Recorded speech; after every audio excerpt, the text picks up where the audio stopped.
ایک سوال مجھ سے کسی نے پوچھا تھا،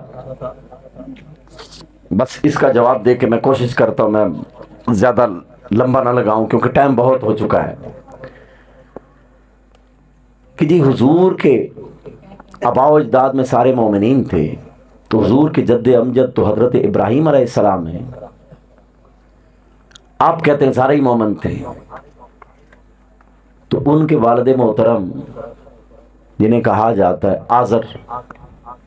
وہ تو بت بناتے تھے، بت پرست تھے، بت بیچتے تھے،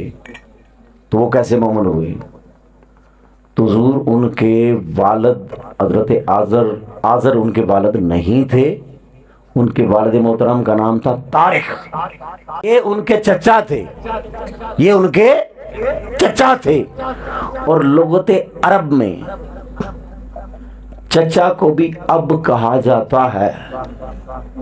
اس کی دلیل میں آپ کو قرآن سے دیتا ہوں۔ حضرت یعقوب علیہ السلام کا جب وقت وصال قریب آیا نا، جب آپ کا وصال کا وقت قریب آیا تو اپنے بیٹوں سے مخاطب ہوئے اور کرتے ہیں ما تعبدون بعدی، میرے بعد عبادت کس کی کرو گے؟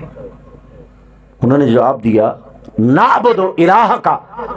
و الہ آبائک ابراہیم و اسماعیل و اسحاق،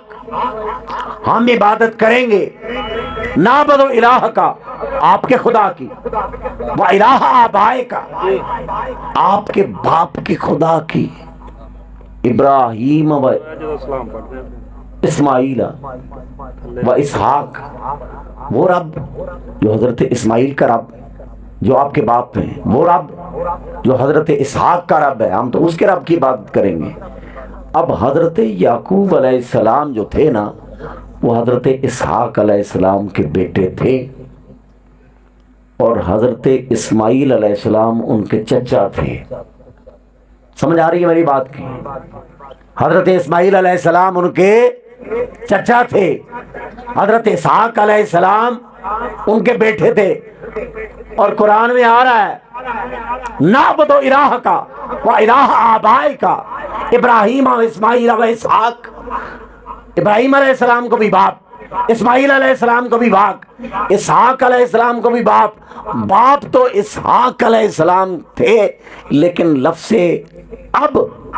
چچا کا آیا نا، تو ان کے والد کا نام طارق تھا،